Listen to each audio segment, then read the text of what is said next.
Assalamualaikum warahmatullahi wabarakatuh. Saya merupakan diri, nama saya Nisa Rizky Putra.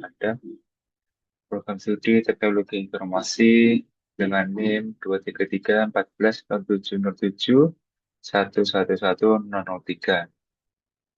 Saya akan menjelaskan dan mengimplementasikan dengan materi kriptografi. Saya akan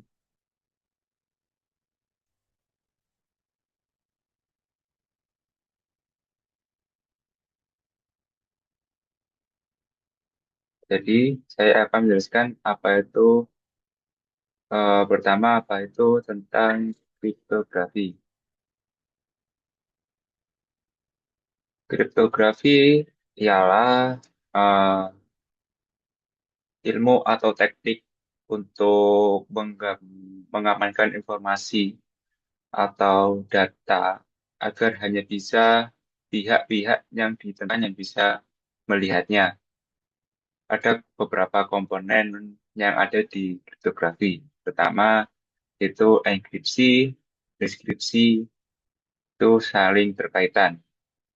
Enkripsi itu mengubah data dari plain text menjadi bentuk yang tidak bisa dibaca dengan orang awam atau pihak ketiga atau sebutan namanya ciphertext. Jadi mengubah plain text ke ciphertext. Lalu ada deskripsi. Deskripsi kebalikannya. Mengembalikan ciphertext ke bentuk aslinya ke plain ciphertext ke plain text yang bisa dibaca oleh orang lah intinya. Nah, eh, berubah enkripsi ke deskripsi itu membutuhkan namanya kunci. Jika kunci itu tidak sesuai apa yang setelah dibuat, akan tidak enkripsi ke deskripsi tidak akan berjalan.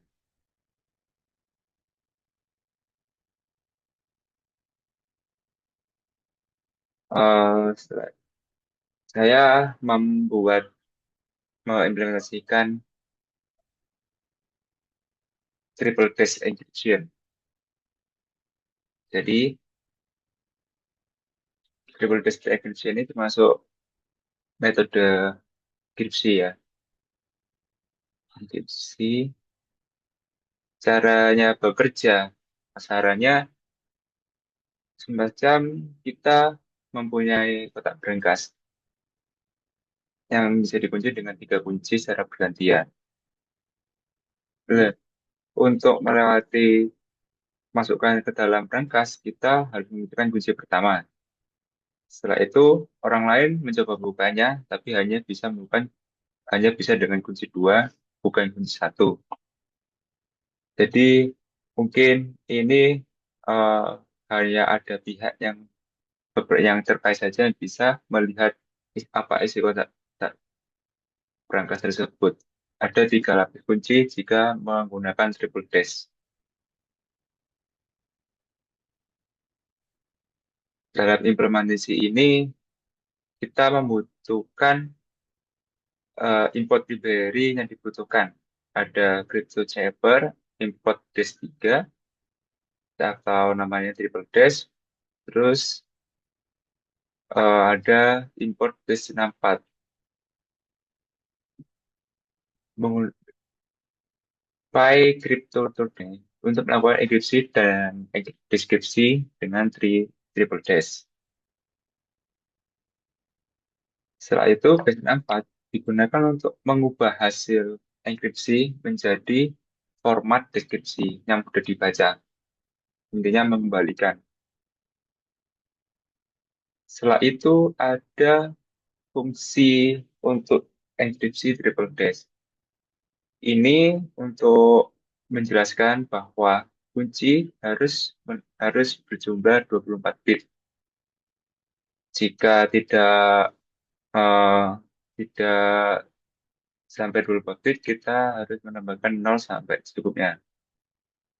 Setelah itu, kita di sini menyiapkan shaper triple dash dengan mode ACD.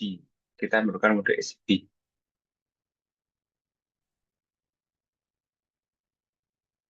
Setelah itu, kita di sini melakukan enkripsi data. Dari enkripsi data, kita melakukan menuliskan seperti berikut. Setelah itu, kita di sini mengembalikan hasil enkripsi dalam format base64. Kita menggunakannya base64. Kita masuki fungsi untuk mendeskripsikan atau mengembalikan yang tadi ke ciphertext ke plaintext dengan cara deskripsi triple dash. Ini untuk mencocokkan bahwa apakah kunci itu sama atau tidak, atau apakah kunci itu sudah memiliki format bit byte atau tidak. Tetap menggunakan base4, setelah itu tetap menggunakan mode ACB. Kita implementasikan di sini. Kita membuat grid key-nya dan datanya.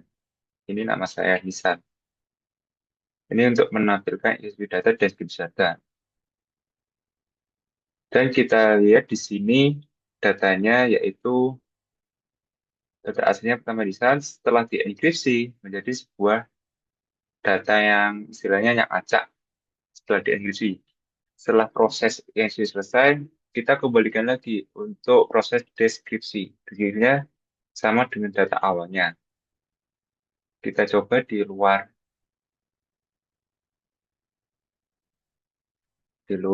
dari VS Code ini mungkin. Oke, kita coba di sini ya. Kita sesuaikan enkripsi teksnya tadi. Kayak kita sudah sama ya. A, R, S, B, dan seterusnya. Kita samakan dengan enkripsi di sini. Ini menggunakan encrypt.com. Kita menggunakan di Google. Terus grid key-nya kita samakan juga. Jika jika ini tidak sampai 24 bit, mungkin ini tidak akan bisa berjalan. Terus tadi kita menggunakan enkripsi mode SCP dan formatnya base64 tadi. Setelah kita decrypt, dan hasilnya sama.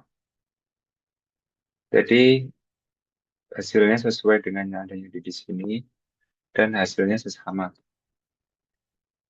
Bukti bahwa dengan kriptografi data menjadi lebih aman. Perlindungan dari pencurian data itu sangat mungkin sangat perlu diperhatikan. Dengan adanya kriptografi, data terinkripsi terlihat seperti teks acak yang tidak bisa dibaca tanpa kunci yang benar. Jadi, jika orang itu tidak memiliki kunci yang sesuai yang sudah dibuat, orang itu tidak bisa membaca. Dan jika membaca, mendapatkan interaksi dan diacak nomornya, itu mungkin tidak semuanya akan berubah. Terus yang kedua dapat mencegah memanipulasi data. Dengan adanya kriptografi, setiap perubahan kecil apapun akan terdeteksi. Setelah itu, keamanan dalam kondisi end-to-end. Ini mungkin ada di WhatsApp. Pesan dikodekan sebelum dikirim dan hanya penerima yang bisa membacanya. Seperti di WhatsApp itu ada uh, mode end-to-end encryption. Jadi pihak WhatsApp pun tidak bisa membaca chat kita. Mencegah akses yang tidak sah. Jadi sistem menggunakan password atau autentikasi dua faktor. Jadi setelah membuat password, kita enkripsi lagi, itu mungkin akan lebih aman jika menyimpan data. Jadi kesimpulannya, eh, kenapa regulasi itu penting? Yang pertama, melindungi data dari pencurian, mencegah perubahan data, mengamankan komunikasi lebih private, dan menjaga akses hanya untuk pengguna yang sah. Mungkin itu aja dari saya. Mohon maaf jika ada salah kata. Terima kasih. Wassalamualaikum warahmatullahi wabarakatuh.